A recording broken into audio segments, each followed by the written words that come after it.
सोमवार से संजौली मस्जिद की अवैध मंजिलों को गिराने का काम शुरू हो गया है। 5 अक्टूबर को नगर निगम कोर्ट ने अवैध हिस्से को तोड़ने के लिए जहां 2 माह का समय दिया था, वहीं मस्जिद कमेटी के अध्यक्ष मोहम्मद लतीफ का कहना है कि अवैध हिस्से को गिराने के लिए उन्हें ज्यादा समय लग सकता है। इसको लेकर अब उच्च न्यायालय ने 8 सप्ताह के भीतर मस्जिद विवाद निपटारे के आदेश दिए हैं। अधिवक्ता जगत पाल ने बताया कि उच्च न्यायालय ने 8 सप्ताह के भीतर मस्जिद विवाद मामले के निपटारे के आदेश दिए हैं। उन्होंने कहा कि नगर निगम आयुक्त 22 दिसंबर 2024 से पहले इस मामले का समाधान नहीं करते हैं तो उनके खिलाफ कंटेम्प्ट ऑफ कोर्ट लगा दिया जाएगा। केस में 15 साल हो गए और ये केस जो है अभी भी जो है लंबित था आयुक्त साहब के कोर्ट में।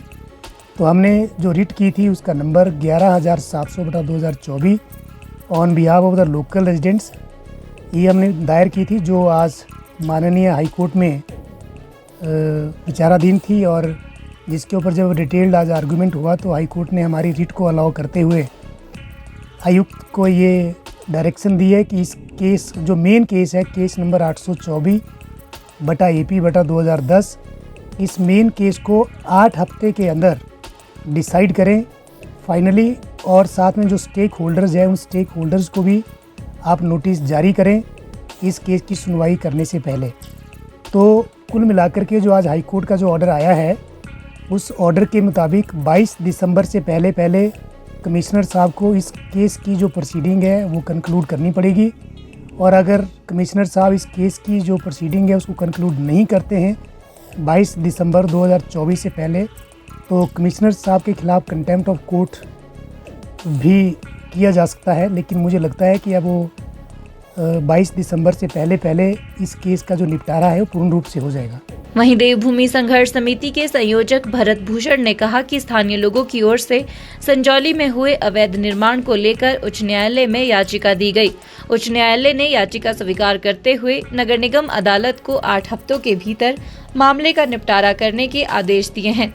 उन्होंने कहा कि 14 वर्षों से ये मामला न्यायालय में लंबित है। देवभूमि संघर्ष समिति 2 विषय को लेकर सड़कों पर उतरी थी।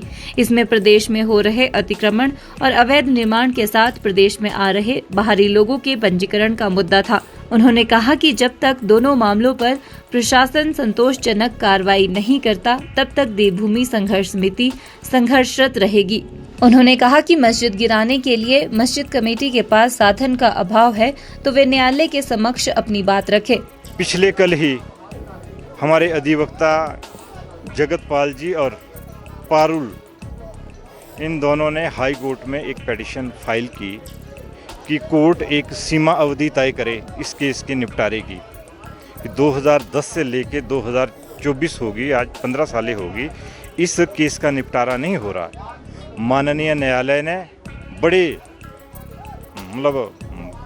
अच्छा निर्णय पास किया और सरकार से भी पूछा, एमसी कोर्ट से भी पूछा कि 15 साल तक आपने इसको को बड़ा डिले किया है, अब आप इसका निपटारा 8 हफ्ते के अंदर कीजिए और इसका पूरा निपटारा, ये समय अवधि एक दी है न्यायालय ने। और पिछले कल से ढांचा टूटना भी शुरू हो गया और ये रफ्तार पहले दिन ऐसी होती है, दूसरे दिन से बढ़ती है, तीसरे दिन से और बढ़ती है, और बाकी हम सब मॉनिटरिंग कर ही रहे हैं। पूरा समाज इस विषय को देख रहा है। फंड की कमी की बात कर रही है मस्जिद कमेटी, क्या लग रहा है जुटाने की कोशिश है कि ज़्यादा समय? देखो, फंड नहीं है, जब ये बना तो फंड कहाँ से आया, एक बारी बता दे। वो इतना बड़ा स्ट्रक्चर निर्माण हुआ, इसका फंड कहाँ से आया? आज आपके पास पैसा नहीं है तो आप बोलिए कोर्ट को कि जिन लोगों ने बनाने के लिए पैसा दिया था वो अब तोड़ने के लिए नहीं दे रहे। कोर्ट कोई ना कोई बीच का रास्ता निकालेगा। दूसरा प्रश्न, जहां प्रश्न आता है देवभूमि संघर्ष समिति के सहयोग के लिए, समिति सदैव तैयार है। आप देश हित में, राष्ट्र हित में, समाज हित में कोई भी सहयोग मांगो, हम विचार करेंगे। वहीं अवैध मंजिलों को गिराने को लेकर देवभूमि संघर्ष समिति के सह संयोजक मदन ठाकुर ने कहा कि मस्जिद कमेटी मस्जिद गिराने में ढुलमुल रवैया अपना रही है। उन्होंने कहा कि अगर मस्जिद गिराने के लिए कमेटी के पास फंड नहीं है तो सभी सनातनी मंजिल गिराने में उनकी सहायता के लिए तैयार बैठे हैं। कल हमने देखा तो वहाँ पे एक चद्दर उखाड़ रहे हैं, पूरे दिन में 4 चद्दरें उखाड़ी है।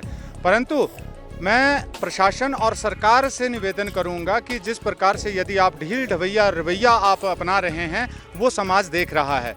यदि आप इसका वोट बैंक या सरकार या सनातनी लोगों को सिर्फ एक लॉलीपॉप की तरह देना चाहते हैं, तो वो भी आपके रवैये को देख रहे हैं। और हमने कहा है कि जिस प्रकार से ये लोग सद्भावना की बात करते हैं, भाईचारे की बात करते हैं, हम लोग इनसे निवेदन करते हैं, आप बोलिए, अगर भाईचारा निभाना है आप बोलिए। पूरे सनातनी आजकल फ्री है पूरी तरह से, हम लोग ना कोई पैसा लेंगे, ना हम लोग रोटी भी अपने घर से लेके आएंगे। हम आते हैं, हम पूरी मस्जिद में गिराने में आपका सहयोग देते हैं, आपको मिट्टी भी नहीं उठानी पड़ेगी, ईंटें भी सब लोग घर लेके जाएंगे। तो प्रयास इनका पहल करने की है, भाईचारे की जो ये बात करते हैं। हम लोग पलके बिछाए बैठे हैं इनकी आदेश के लिए कि ये बोले कि आओ सभी सनातनी भाई इस मस्जिद तोड़ने में हमारा साथ दें। तो निर्णय इन लोगों का है। वहीं इस दौरान मदन ठाकुर ने कहा कि देश भर में एक नैरेटिव सेट किया जा रहा है जिसमें हिंदू देवी देवताओं का अपमान होता है। सोशल मीडिया प्लेटफॉर्म पर 2017 से एक चैनल चल रहा है जो खुलकर हिंदू देवी देवताओं का अपमान करता है। उन्होंने कहा कि इसमें विशेष समुदाय के लोग हैं जो इस पेज को चलाते हैं। मदन ठाकुर ने कहा कि नुपुर शर्मा ने पैगंबर मोहम्मद पर टिप्पणी की तो कन्हैया लाल का सर कलम कर दिया गया, मगर अब वो मौलाना सामने नहीं आते हैं जब हिंदू देवी देवताओं का ऐसा अपमान किया जाता है।